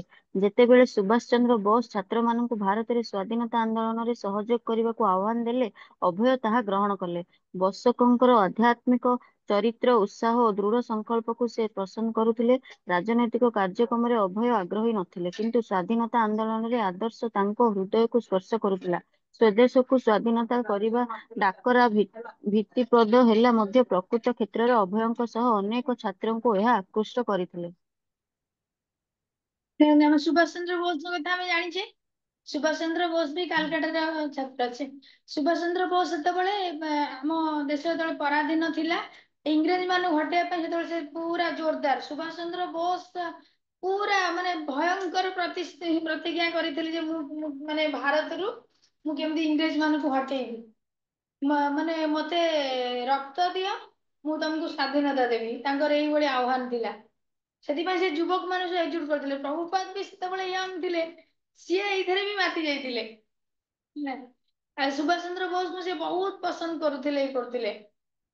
ତେଣୁ ଏମିତି ମାନେ ସେ ଯେହେତୁ ପୁରା ଲିଡର ଭଳି କାର୍ଯ୍ୟ କରିବା ତାଙ୍କୁ ବହୁତ ଭଲ ଲାଗୁଥିଲା, ଯେତେବେଳେ ଶ୍ରୀଲ ଭକ୍ତି ସିଦ୍ଧାନ୍ତ ସରସ୍ଵତୀ ଠାକୁରଙ୍କ ସହିତ ଭେଟ ହେଲା, ଗୁରୁଦେବ ଜାଣିପାରିଲେ ଯେ ଏଇ young boy smart young boy କହିଛନ୍ତି ଯେ ଇଏ ସ୍ମାର୍ଟ ୟଙ୍ଗ ବୟ, ପ୍ରଚାର ତମେ କରିପାରିବ, ତମେ ପାଶ୍ଚାତ୍ୟ ଦେଶରେ ଯାଇକି ପ୍ରଚାର କରିବ। କହିଛନ୍ତି, କେତେ ଥର କହିଛନ୍ତି। ପ୍ରଭୁପାଦ କିନ୍ତୁ ଯେହେତୁ ସଂସାର ଜଞ୍ଜାଳ ଥିଲେ, ପ୍ରଭୁପାଦଙ୍କର ସଂସାର ଥିଲା, ତାଙ୍କର 3ଟା ପୁତ୍ର 2ଟି କନ୍ୟା, ମାନେ 5ଟି ସନ୍ତାନ ଥିଲେ। ତେଣୁ ସନ୍ତାନ ଏଣେ ମାତାଜୀ ମାନେ 6 ଜଣଙ୍କ ଦାୟିତ୍ୱ ଥିଲା ପ୍ରଭୁପାଦଙ୍କ ଉପରେ। ସେଥିପାଇଁ ପ୍ରଭୁପାଦ ମାନେ ଭକ୍ତି ସିଦ୍ଧାନ୍ତ ସରସ୍ୱତୀ ଠାକୁର ମାନେ କହିବା ପରେ ବି ସେ ଖାଲି ଆଗ ପଛ ହଉଥାନ୍ତି, କଣ କରିବି, କେମିତି ମାନଙ୍କୁ ଛାଡିକି ଯିବି, ସଂସାର ଇଏ କରିବି। ସେଥିପାଇଁ ସେ ଆସି ପାରୁନଥାନ୍ତି। ଏପଟେ ଭକ୍ତି କରିବା ପାଇଁ ଇଚ୍ଛା, ଏପଟେ ପ୍ରଚାର ପ୍ରସାର କରିବା ଇଚ୍ଛା, କିନ୍ତୁ ଏପଟେ ସଂସାର ଯୋଉ ମାୟା ଦିହରେ ପଡି ଯାଇଥିଲେ, ଛାଡି ପାରୁନଥିଲେ। କିନ୍ତୁ ସମୟ ଏମିତି ଆସିଲା, କୃଷ୍ଣ ଏମିତି କଲେ, ସେ ସଂସାର ଛାଡିଲେ। ଲାଷ୍ଟକୁ ମାତାଜୀ ଯେତେବେଳେ ସେ ଭକ୍ତି ଲାଇନରେ ଆସି ଯେତେବେଳେ ପ୍ରଭୁପାଦ ବୁକ୍ସ ଲେଖିବା ପାଇଁ ଇଏ କଲେ, ଥରେ କହନ୍ତି କିଛି ଜଣ କହନ୍ତି ଯେ ପ୍ରଭୁପାଦଙ୍କ ବୁକ୍ସ ଯୋଉ ମାନେ ସେତେବେଳେ ଯୋଉ ଲେଖୁଥିଲେ ପାଣ୍ଡୁଲିପି ଯୋଉ ଲେଖା, ସେ ଯୋଉ ମାନେ ଆମର ଯୋଉ ପେପର ବାଲା ନାଇଁ ବିକନ୍ତି, ସେ ବିକି ଦେଇଥିଲେ, ତାଙ୍କ ପାଣ୍ଡୁଲିପି ଟାକୁ ବିକି ଦେଇଥିଲେ। ବିକି ଦେଇକିରି ମାନେ କହନ୍ତି ଯେ ମାନେ ଚାହା କିଣିକିରି ଖାଇ ଦେଇଥିଲେ। ମାନେ ଚାହାକୁ ଭାରି ଭଲ ପାଆନ୍ତି ସେ ମାତାଜୀ। ଯେତେବେଳେ ପ୍ରଭୁପାଦ ଏଇ ଜିନିଷ ଜାଣିଲେ, ସେଇଦିନ ରାଗିକି କହିଲେ ୟୁ ଲଭ୍ ମି ଅର ୟୁ ଲଭ୍ ଟି। ସେ ମାତାଜୀ କହିଲେ ଆଇ ଆମ୍ ଲଭ୍ ଟି, ମାନେ ମୁଁ ଚାହାକୁ ଭଲ ପାଏ। ଏଇ ପଦେ କଥାରେ ପ୍ରଭୁପାଦ ସେଇଦିନ ହିଁ ଘର ଛାଡି ଦେଇଥିଲେ। କିଛି ଆଣି ନଥିଲେ, ପୁରା ଘର ଛାଡି ଦେଇକି ପଳେଇ ଆସିଥିଲେ। ମାନେ ସେଟା ସମୟ ଆସିଲା, ସେ ମାନେ ତାଙ୍କର କେମିତି ଭଗବାନ ସେଟା ବି କ୍ରିଏଟ କଲେ, କେମିତି ସେ ଘରକୁ ଛାଡିକି ଆସି ପ୍ରଚାର କରିବ ବୋଲି। ଏଇ ଏଥିରେ ହିଁ ପ୍ରଭୁପାଦ ଛାଡିକି ଆସିଲା। ଛାଡିକି ଆସିଲା ପରେ ଯୋଉ ଘର ଛାଡି ଆସିଲା ପରେ ବହୁତ ଷ୍ଟ୍ରଗଲ କରିଛନ୍ତି। ବହୁତ ଷ୍ଟ୍ରଗଲ କରିଛନ୍ତି, କିନ୍ତୁ ତାଙ୍କ ଷ୍ଟ୍ରଗଲ ର ପରିଣାମ ସେ ମାନେ बहुत पाइछंती एवं आम ପାଇଁ ଆଜି ଯଦି ଆମମାନେ ବସିକି ଆଜି କ୍ଲାସ କରିକି ପଢୁଛେ ଏଇ ପ୍ରଭୁପାଦଙ୍କ ପାଇଁ କରିଦେଇ ଯାଇଛନ୍ତି ବୋଲି ଆମେ ମିଶିକି ପଢୁଛେ ଯେ ଭଗବାନଙ୍କ କଥା ମନେ ପକଉଛେ ସେ କୃଷ୍ଣଙ୍କର କେମିତି ସେବା କରିଥିଲେ ଆସିକି ଏତିକି ବର୍ଷ ତଳେ ସେ ସେବା କରିଥିଲେ ତେଣୁ ଭଗବାନ ତ ସବୁବେଳେ ଅଛନ୍ତି ଯେ କେମିତି ସେବା କଲେ ତାର ମାନେ ଯୋଉ କର୍ମ କହନ୍ତି କଲେ ଯେମିତି ମିଳେ ସେମିତି ଭଗବାନଙ୍କ ସେବା କଲେ କେମିତି ମିଳେ ସବୁ କହିଦେଇକି ଯାଇଛନ୍ତି ତାପରେ ତାପରେ ପାରାଟା ମାତାଜୀ ତାପରେ ପଢନ୍ତୁ ମୋହନଦାସ କରମଚନ୍ଦ ଗାନ୍ଧୀଙ୍କ ପ୍ରତି ଅଭୟଙ୍କର ସ୍ୱତନ୍ତ୍ର ଆଗ୍ରହ ଥିଲା। ଗାନ୍ଧୀ ସବୁବେଳେ ଖଣ୍ଡେ ଭାଗବତ ଗୀତା ଧରିଥାନ୍ତି। ଅନ୍ୟ ପୁସ୍ତକ ଅପେକ୍ଷା ଭାଗବତ ଗୀତା ଦ୍ୱାରା ସେ ପରିଚାଳିତ ହୁଅନ୍ତି ବୋଲି ସେ କହନ୍ତି। ବ୍ୟକ୍ତିଗତ ଜୀବନ ତାଙ୍କର ପବିତ୍ର ଥିଲା। ମାଦକ ଦ୍ରବ୍ୟ ସେବନ, ଆମିଷ ଆହାର, ଅବୈଧ ସ୍ତ୍ରୀ ସଙ୍ଗଠାରେ ସେ ଦୂରେଇ ରହୁଥିଲେ। ସାଧୁମାନଙ୍କ ପରି ସେ ସରଳ ଜୀବନ ଯାପନ କରୁଥିଲେ। ଅଭୟ ଦେଖିଥିବା ବିଖ୍ୟାତି ସାଧୁମାନଙ୍କର ଅପେକ୍ଷା ତାଙ୍କର ସାଧୁତା ଥିଲା ଅଧିକ। ଗାନ୍ଧୀଙ୍କର ପ୍ରଦତ୍ତ ଭାଷଣ ଅଭୟ ପଢୁଥିଲେ ଏବଂ ତାଙ୍କର କାର୍ଯ୍ୟକଳାପକୁ ଅନୁସରଣ କରୁଥିଲେ। ସେ ଭାବୁଥିଲେ ହୁଏତ ଆଧ୍ୟାତ୍ମିକତାକୁ ଗାନ୍ଧିଜୀ କର୍ମ ଜଗତକୁ ନେଇଯାଇ ପାରନ୍ତି। ଦେଖନ୍ତୁ ସେତେବେଳେ ଯେତେବେଳେ ଆମ ଦେଶ ସ୍ୱାଧୀନତା ପାଇଁ ଯେତେବେଳେ ଆମେ ଜାଣିଛୁ ମୋହନ ଦାସ କରମଚନ୍ଦ ଗାନ୍ଧୀ 52 ରେ ଆମ ଦେଶ ସ୍ୱାଧୀନ ହେଇଛି ଆଉ ସେ ସବୁବେଳେ ଯେତେବେଳେ ମହାତ୍ମା ଗାନ୍ଧୀ କିଛି କୌଣସି ପ୍ରୋବ୍ଲେମ ଆସେ ସେ ମାନେ ସଲ୍ଭ କରିବା ପାଇଁ ବାଟ ନ ପାଆନ୍ତି ସେ କଣ ଯାଇକି ଭଗବତ ଗୀତା ପଢନ୍ତି ସେ ଭଗବତ ଗୀତା ପଢି ସାରିଲା ପରେ ତାଙ୍କ ବ୍ରେନ କୁ ଅଟୋମେଟିକ ବୁଦ୍ଧି ଆସେ ଯେ ଏଇ ପ୍ରୋବ୍ଲେମ ର ସମାଧାନ ଏମିତି ହେଇପାରିବ ସେ ମାନେ ସେ ନିଜେ ବି ବହୁତ ଥର କହିଛନ୍ତି ଏବଂ ତାଙ୍କ ବାୟୋଗ୍ରାଫିରେ ବି ସେ ଲେଖା ହେଇଛି ଯେ ସେ ଏନି ଡିସିସନ ନ ନେଇ ପାରିଲେ ସେ ଭଗବତ ଗୀତାର ସହାୟ ହିଁ ନଉଥିଲେ ମାନେ ସେ ଭଗବତ ଗୀତା ପଢି ସାରିଲା ପରେ ଏଇ ପ୍ରୋବ୍ଲେମ ର ସଲ୍ଭ କଣ ମୁଁ କରିବି ଅଟୋମେଟିକ ତାଙ୍କ ମାଇଣ୍ଡ କୁ ଆସୁଥିଲା ଆଉ ସେଇ ପ୍ରୋବ୍ଲେମ ଟା ଇଜିଲି ବି ସଲ୍ଭ ହେଇଯାଉଥିଲା ଆଉ ସିଏ ସେଇ ଆଧ୍ୟାତ୍ମିକକୁ ଧରିଥିଲେ ବୋଲି ହିଁ ଜଣେ ଆଣ୍ଠୁ ଯାଙ୍ଗେ ପିନ୍ଧିଥିବା ଧୋତି କୁର୍ତ୍ତା ଜଣେ ବୃଦ୍ଧ ଲୋକ ଦେଶଟାକୁ ସ୍ଵାଧୀନ କରିଦେଲା କଣ ମାନେ ତାଙ୍କ ସେ ଲାଠି ବାଡକୁ ଦେଖି ଇଂରେଜ ମାନେ ଭୟରେ ପଳେଇଲେ କେବଳ ଆଧ୍ୟାତ୍ମିକାର ଶକ୍ତି ଭଗବତ ଗୀତା ସବୁବେଳେ ବାରମ୍ବାର ପଢିଲେ ଯେହେତୁ ଭାରତରେ ସେମାନେ ସେ ଅନ୍ୟାୟ କରୁଥିଲେ ଆମ ମାନଙ୍କର ଆକ୍ଚୁଆଲି ରିଏଲ ଆମ ଆମର ଦେଶ ଆମର କିନ୍ତୁ ସେମାନେ ଆସିକି ଆମକୁ ଗୋଲାମ ବନେଇକି ଆମକୁ ହଇରାଣ କରୁଥିଲେ ତେଣୁ ଭଗବାନ ତ ଦେଖୁଥିଲେ ନା ତେଣୁ କାହା ନା କାହା ରୂପରେ ତ ଗୋଟେ ଆସିବେ ତେଣୁ ଭଗବାନ ସେଇ ରୂପରେ ଆସିକି ହିଁ ଦେଶରୁ ତାଙ୍କୁ ବିଦା କରିଦେଲେ ସେଥିପାଇଁ ଦେଖନ୍ତୁ ତାଙ୍କ ମାଇଣ୍ଡ କୁ ସେତେବେଳେ ବି ଦେଇଛନ୍ତି ଭଗବତ ଗୀତା ପଢ ବୋଲି ମାନେ କଳିର ପ୍ରଭାବରେ ବି ଗୀତାର ମାହାତ୍ମ୍ୟ କେମିତି ଅଛି ଯେ ସିଏ ବି ଗୀତା ପଢିକି ସବୁ ପ୍ରୋବ୍ଲେମ ସଲ୍ଭ କରିଛନ୍ତି ଏତେ ବଡ ଭାରତ ବର୍ଷରେ ଏତେ ଇଂରେଜ ମାନେ ଇଏ କରୁଥିଲେ ତାଙ୍କୁ ବିଦା କରିଦେଲେ ଆଚ୍ଛା ଆମେ ଭଗବତ ଗୀତା ପଢିଲେ ଆମ ପ୍ରୋବ୍ଲେମ ସଲ୍ଭ ହବନି ନିଶ୍ଚିନ୍ତ ହବ ତେଣୁ ସେଇ ଗୋଟେ ଏକ୍ଜାମ୍ପଲ ସେ ଦେଖିଲେ ସେତେବେଳେ ଭଗବତ ଗୀତା ମହାତ୍ମା ଗାନ୍ଧୀ ପଢୁଛନ୍ତି ଫଲୋ କରୁଛନ୍ତି ତାଙ୍କୁ ବି ଆହୁରି ବେଶୀ ଖୁସି ମାନେ ଲାଗିଲା ଯେହେତୁ ସେ ଆଧ୍ୟାତ୍ମିକ ଲାଇନରେ ଥିଲେ ତେଣୁ ତାଙ୍କୁ ଖୁସି ଲାଗିଲା କଣ ନା ଭଗବତ ଗୀତା ଯଦି ପଢିକି ସେ ଭାରତ ଟାକୁ ଇଂରେଜ ମାନଙ୍କୁ ବିତାଡିତ କରିଦେଇ ପାରିଲେ ତାହେଲେ ଏଇ ଭଗବତ ଗୀତା ପଢି ସମସ୍ତ ଜୀବ କାହିଁକି ଉଦ୍ଧାର ନ ହେବେ ତେଣୁ ସେଥିପାଇଁ ସେ ଭଗବତ ଗୀତାର ପ୍ରଚାର ପ୍ରସାର କରିଚାଲିଲେ ଆଜି ବି ପ୍ରଚାର ପ୍ରସାର ସବୁବେଳେ ସେଥିପାଇଁ ମାନେ ପ୍ରଭୁପାଦ କହନ୍ତି ଯେ ତମେ କିଛି ବି ଡିସିସନ ଯଦି ନ ନେଇ ପାରୁଛ ତାହେଲେ ଭଗବତ ଗୀତା ପଢ ଭଗବତ ଗୀତା ପଢିଲେ ତମେ ଡିସିସନ ନେଇପାରିବ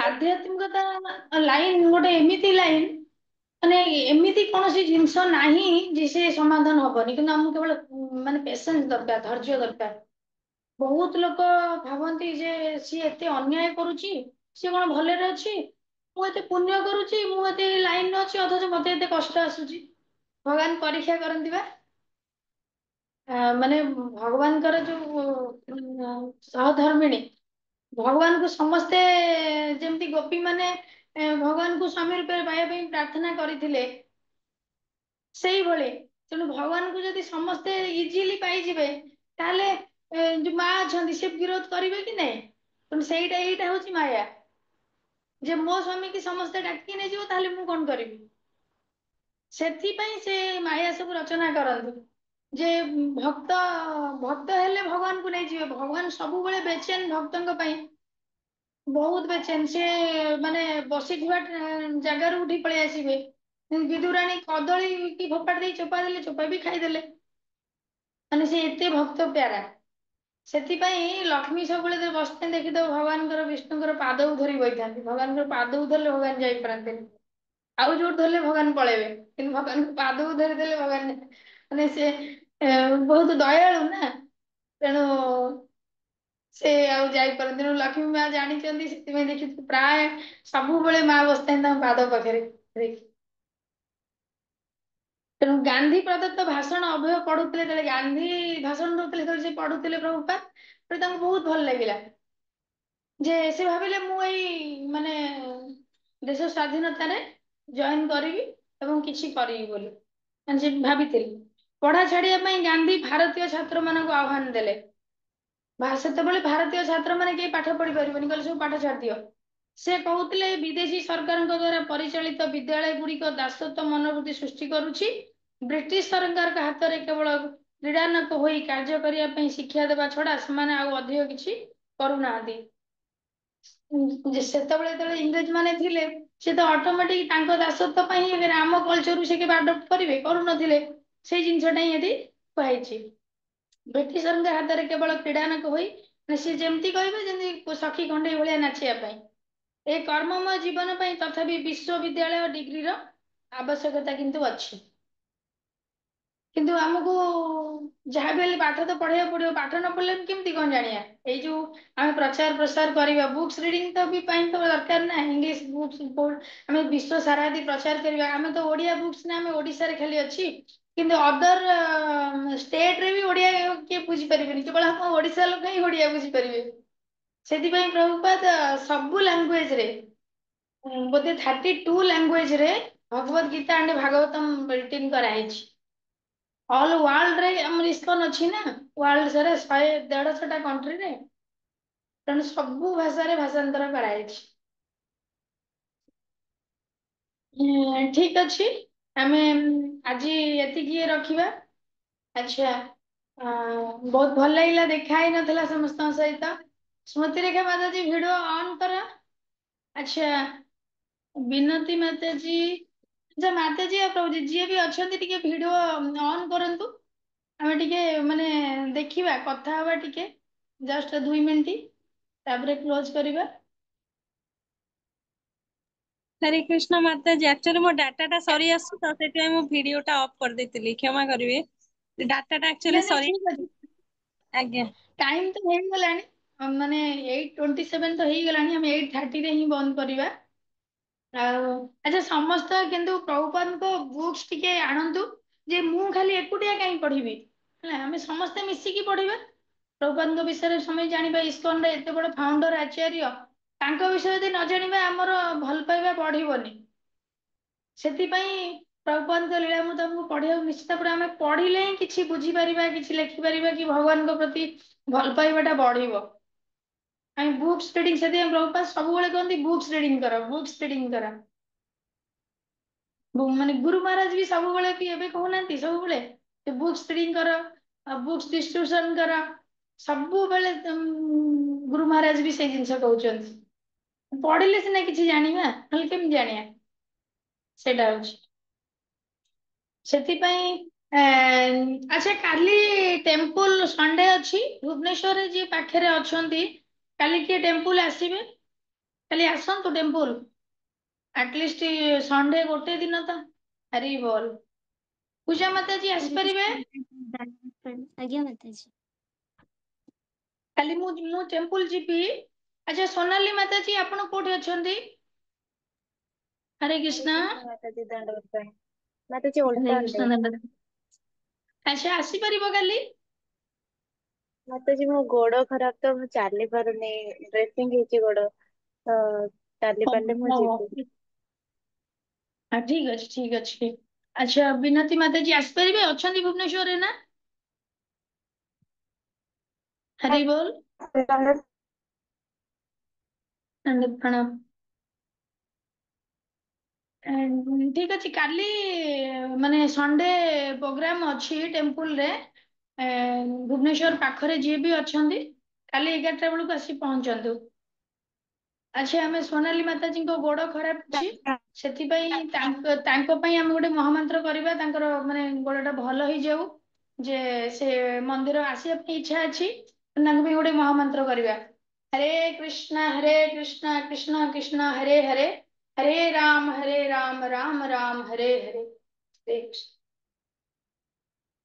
शीघ्र भल जाऊ। Thank you. हरे अच्छा प्रणाम मोर नेटवर्क इशू ପାଇଁ ଟିକେ କଟି ଗଲି। ठीक अच्छे। अच्छा कामिनी माता जी कोड रहउछंती भुवनेश्वर अछंती ते बोल हरे कृष्ण माताजी दंडवत प्रणाम ढेंकानाल माताजी अछि कोडी अछंती ढेंकानाल और ढेंकानाल हरी बोल। ठीक अछि यस भुवनेश्वर जी आसीबे मो नंबर रखितबे आसीबे जदी माने ढेंकानाल ले तो एते बड़ इस्कन टेंपल नाही अछि आसीबे हमने भुवनेश्वर ही प्रभुपाद का टेम्पल 108 नंबर टेम्पल एबे एबे आमे माने सब माने क्रिएट करिचे किंतु ओडिसा रे ही गोटिए मंदिर जे प्रभुपाद को द्वारा हेतिला आउ प्रभु जो भुवनेश्वर टेम्पल जो गौरनिताई अछंती से गौरनिताई कथा कहिचंती गौरनिताई को स्टोरी जदी सुनिबे से गौरनिताई कथा कहिचंती गौरनिताई जो अछंती भुवनेश्वर टेम्पल ले माने आसीथिले पंडरपुर रो गुरु महाराज नेकी आसीथिले भुवनेश्वर ମୁଁ ବି ଶୁଣିଥିଲି मंदिर ମାତାଜୀ। हरि बोल हाँ शुणी चंदी ना ଏଇଭଳିଆ ହିଁ କିଛି ଶୁଣିଥିଲି ଗୁରୁ ମହାରାଜଙ୍କ हाँ गुरु महाराज भी ଆଣିଥିଲେ ଆଉ ସେ ଜଟକ रे ଗଲେନି केतरा ସେଇଠି कहले ଯାଇକି ରହିଲେ। ଆଉ परम पूज्य गौर गोविंद महाराज तो सहित भी कथा ହେଇଛନ୍ତି गौर निताई विग्रह ने विग्रह भी कथा कहि पारंती ତେଣୁ ସେଥିପାଇଁ ଯୋଉଠି ବି ଆମେ ଏବେ ତ ଆମେ ସବୁ ସେଣ୍ଟର ସବୁ ବନେଇଲେଣି ମନ୍ଦିର ଭଦ୍ରକରେ ବି ମନ୍ଦିର ବନା ହେଇଛି କିନ୍ତୁ ଭୁବନେଶ୍ୱର ଇସ୍କନ ହଉଛି ମାନେ ଆମର ମୂଳ ପିଣ୍ଡ ମାନେ ଓଡିଶାର ତେଣୁ ସେଠିକି ନିହାତି ଆସନ୍ତୁ ତେବେ ବି ଆସିବେ ମତେ କଣ୍ଟାକ୍ଟ କରି ଆସିବେ ମୋ ପାଖରେ ରହିପାରିବେ କିଛି ଅସୁବିଧା ନାହିଁ ମୁଁ ଭୁବନେଶ୍ୱରରେ ରହୁଛି ଅଛି ପ୍ରୋବ୍ଲେମ ହେଲା ରହିପାରିବେ ମନ୍ଦିର ଦର୍ଶନ କରିକି ଯେତେବେଳେ ପ୍ରୋଗ୍ରାମ ହେରିକା ହଉଛି ଯେ ଆସିବେ ଆସିପାରିବେ ठीक अच्छे हमें टाइम हो गला एठी क्लास को रखिबा नेक्स्ट टाइम बुक्स चेष्टा करंतु आनिया ପାଇଁ एटा कि माने हमें समस्ते गोटे गोटे पैराग्राफ पढ़िबा हरे कृष्णा कृष्ण कृष्ण कृष्ण हरे हरे राम राम हरे समस्त हरे कृष्ण दंडवत प्रणाम।